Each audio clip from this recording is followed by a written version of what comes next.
स्वागत है। आज हम पढ़ेंगे पाई का सच। पाई कहाँ यूज होता है? आपको कई बार दिक्कत आती होगी कि पाई का कौन कौन से सूत्रों में कौन कौन से आकृतियों में इनके सूत्रों का प्रयोग किया जाएगा, पाई का उपयोग किया जाएगा। आपको ये भी कई बार पूछा पाई शब्द आया कहाँ से।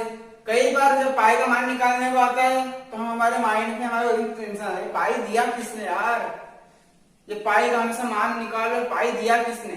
कई बार हम यह कहते हैं, तो हम इस सभी चीजों को हम जानेंगे। पाई का इतिहास, पाई आया कैसे, पाई का पुराने संबंध, पाई का मान जो आज तक हम जो पढ़ते हैं क्या वो सही है, अगर सही है तो क्यों सही है, अगर गलत है तो क्यों गलत है, ये सारी चीजों को हम पढ़ेंगे।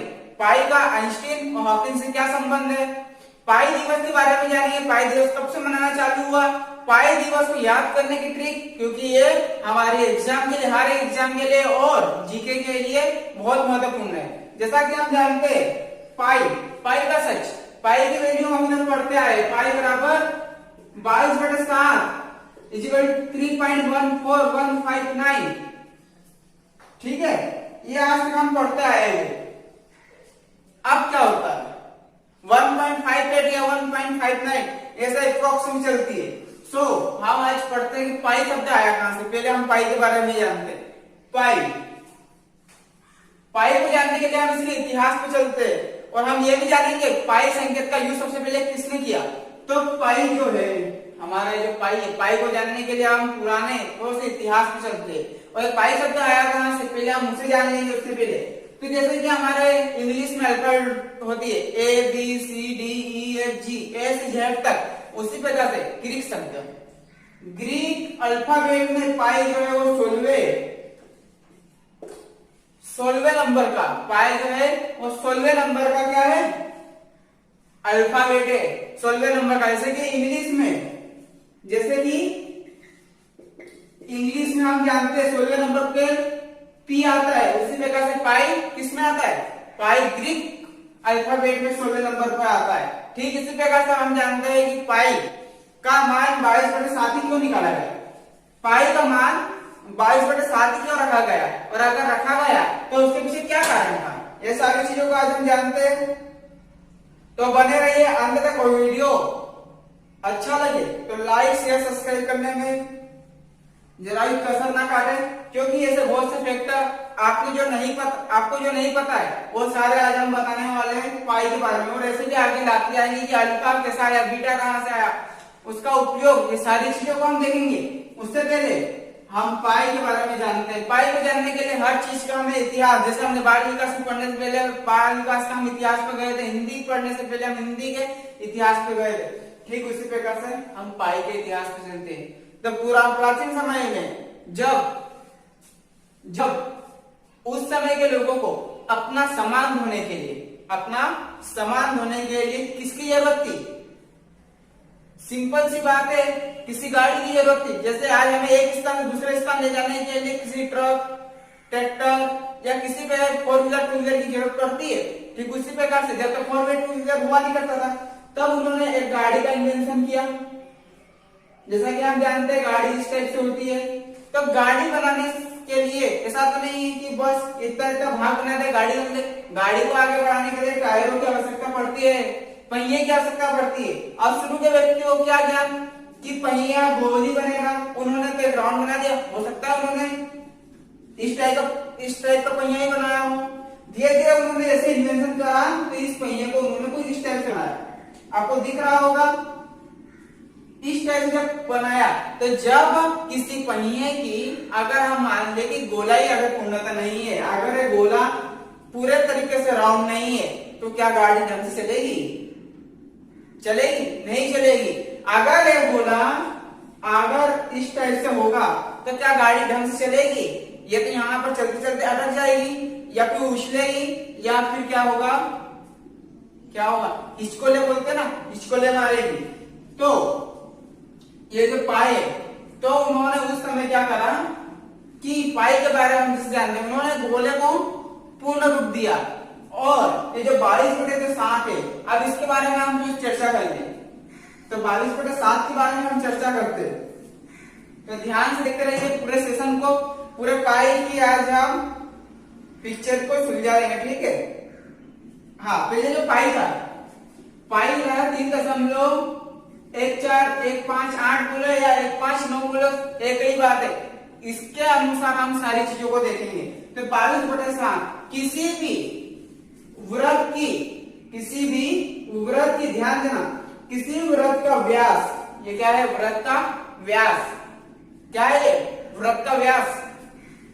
किसी भी वृत्त का व्यास अगर 7 है तो इस वृत्त की जो होती है परिधि वो हमेशा 22 रहेगी।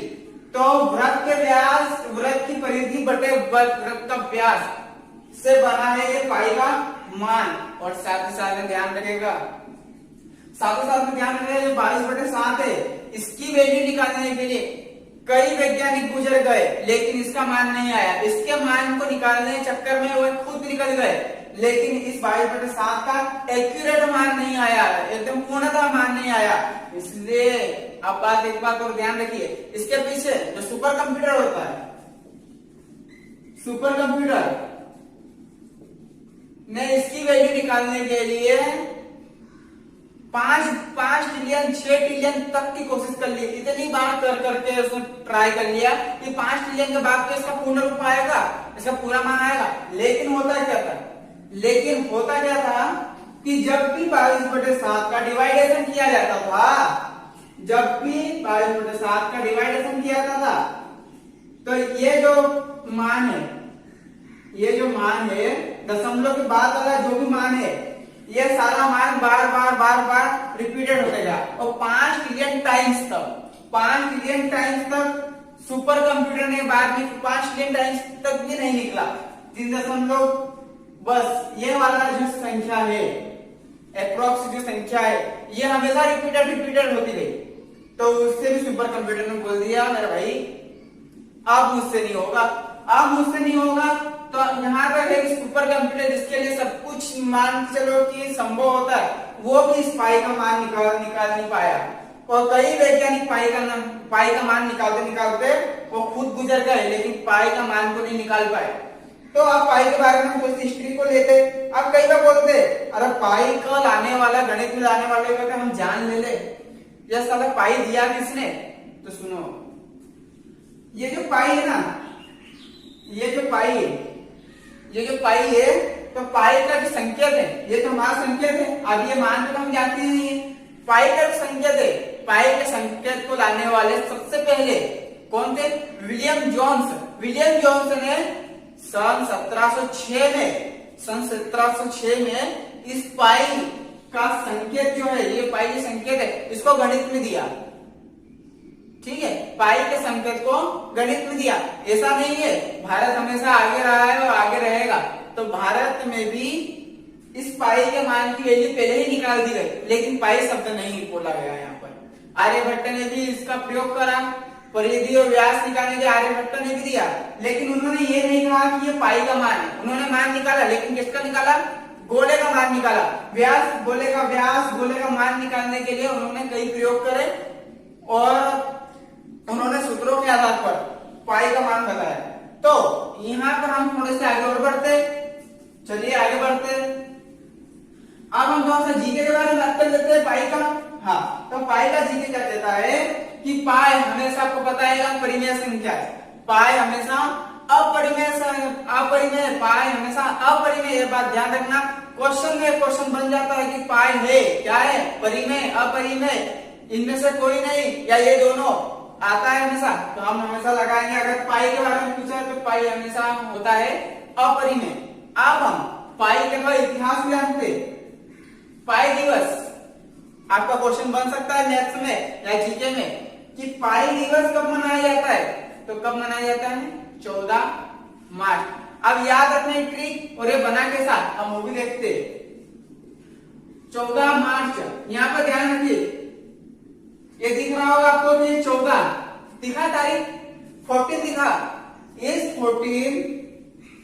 इस 14 तारीख को हमने यहाँ पर 14 ले लिया, और जो मार्च है, तीसरा महीना 14 मार्च, मान से आप याद रख सकते हैं। अब अगर पूछ ले कि किस समय पर पाई दिवस मनाया जाता है, तो पाई दिवस मनाने का समय, पाई दिवस का समय कब मनाया जाता है? जैसे हैप्पी बर्थडे करते हैं रात के 12 बजे, ठीक उसी प्रकार से पाए दिवस का समय भी तो होगा। तो 1:58 यही से मान निकल आया, 1:28 PM, याद रखिएगा। और मैंने जैसे कहा था कि हॉकिंस और आइंस्टीन का क्या संबंध है, तो हॉकिंस और आइंस्टीन के संबंध को हम थोड़ा सा नजर डाल लेते हैं। तो ध्यान रखिएगा कि जो आइंस्टीन थे, आइंस्टीन का जन्म 14 मार्च को हुआ है। अगर पूछ ले आइंस्टीन का जन्म, तो आइंस्टीन का जन्म हुआ है 14 मार्च को, और 14 मार्च के दिन ही हॉकिंस, नाम सुना है अपने छह वैज्ञानिकों, हॉकिंस जी का देहांत हुआ था। अब ये क्या है, एक मिस्ट्री एक तरीके से कि ऐसा क्या हुआ। तो ऐसा 14 मार्च क्या है क्या नहीं है वो तो हमें पता नहीं है, लेकिन इस 14 मार्च के दिन ही, हम 14 की तारीख हमने आपको बता दी 14 और 3 से मार्च और 1:58 पर पाए दिवस का समय है। और 14 मार्च के दिन आइंस्टीन का जन्म हुआ था, यहाँ पर लिख देता हूँ आइंस्टीन का जन्म, और हॉकिंस की मृत्यु हुई थी। और एक बात तो ध्यान रखने योग्य बात है जो आपके लिए अति आवश्यक होगी कि 14 मार्च, ध्यान रखिएगा, हाँ ध्यान रखिएगा कि अनुमानित मान बोला जाता है, अनुमानित मान, पाए अनुमानित दिवस, पाए अनुमानित दिवस, पाए अनुमानित दिवस कब मनाया जाता है, तो उसकी भी डेट याद रखने की जरूरत नहीं है। अगर पूछ ले तो पाए अनुमानित दिवस 22 जुलाई, साल का महीना होता है, जनवरी फरवरी मार्च अप्रैल मई जून, अप्रैल हो गया जुलाई, साल का महीना। तो 22 जुलाई को क्या मनाया जाता है, 22 जुलाई को मनाया जाता है पाए अनुमानित दिवस। ये आपके लिए कुछ पाए के फैक्ट है जो आपके लिए जानना जरूरी थे। और पाए का जो अभी तक का मान हम जो पढ़ते आते 3.14158 लगाते 22/7, ये एब्सोल्युटली गलत है, क्योंकि अभी तक पाए का मान फाइनली मान नहीं निकाला जाता है। तो क्या ये गलत है? अरे जब तक उसका मान नहीं निकलता, कई साल निकल गए, 5 trillion computer super computer 5 trillion मान निकाले, जब तक निकला नहीं तो अभी तक के लिए हमारे लिए यही सही है। तो पाए का मान अब ऐसा नहीं कि 22/7 रखना बंद कर दो, पाए का मान हमेशा 22/7 ही रखेगा। और 3.14158 का आपको सिद्धांत तो और आपको समझ में बैठ गया होगा। यहाँ से आपके बन जाते हैं पाए दिवस से जीके का। पाए दिवस 14 मार्च किनका जन्म हुआ था, आइंस्टीन का जन्म हुआ था। 14 मार्च को मृत्यु किसकी हुई थी, हॉकिंस की हुई थी। और 14 मार्च बना कैसे, 14 हो गया तीसरा 14 मार्च। और पाए का अनुमानित मान है 22/7 हमारा अनुमानित मान है। आप और हम जानते हैं पाए और 7, आप और हम जानते हैं पाए का ये 22/7 अनुमानित मान है। तो अनुमानित मान दिवस कब मनाएंगे, 22 जुलाई, 22वीं तारीख 7वां महीना, यही है पाए का सच। तो अभी हमने इतना देखा पाए अनुमानित दिवस, पाए दिवस का समय। अभी एक चीज और बच जाती है, क्या कि पाए जो होता है पाए, और पाए का जो मान होता है, और जो पाए का जो सूत्र है, पाए कौन कौन सूत्रों में रखा जाता है। तो हमने जब आपको स्टार्टिंग में बता दिया कि यहाँ पर गोलीय प्रवृत्ति की बात की जाती है, जो भी चीज गोल है वहां पर आपका पाए का मान होगा। जो भी चीज गोल होगी वहां क्या होगा, पाए का मान होगा। कैसे, ये तो हम पता है कि ये तो वृत्त है, तो यहाँ पर ये तो गोल है, तो यहाँ पर पाए का मान रखा रहेगा। क्यों, क्योंकि मैंने आपको स्टार्टिंग में बता दिया था कि जो व्यास बटे उसकी टोटल परिधि, जहाँ पर परिधि और व्यास होगा, जहाँ पर गोलीय आकृति होगी, वहां पर क्या होगा, पाए का सूत्र में पाए का मान रखा है। अब ये जो शंकु है, यहाँ पर एक गोला बना हुआ है, यहाँ पर भी यहाँ पे हम परिधि और त्रिज्या ले सकते हैं, तो यहाँ पर भी क्या होगा, पाए का। जहां भी ऐसे आकृति हो, गोलीय आकृति हो, वहां क्या किया जाएगा, वहां पाए का यूज होगा। लेकिन क्या आयत में गोलियाकार आकृति है, आयत में गोलाकार आकृति नहीं है, यहाँ पाए का यूज नहीं होगा। वृत्त वर्ग में, स्क्वायर में गोलीय आकृति नहीं है, यहाँ पे पाए का यूज नहीं होगा। लेकिन यहाँ पर भी राउंड है, यहाँ पर भी राउंड है और यहाँ पर भी राउंड है, तीनों जगह गोला बना हुआ है, तो यहाँ पर पाए का यूज होगा। इसी प्रकार जहां जहां भी गोलीय प्रवृत्ति की बात करें वहां वहां पाए परिभाषा पाए का उपयोग होगा वहां। तो अगर जानकारी अच्छी लगी हो तो लाइक शेयर और सब्सक्राइब जरूर करें, ऐसी जानकारी और आपको मिलती रहेगी। सो जय हिंद, जय भारत।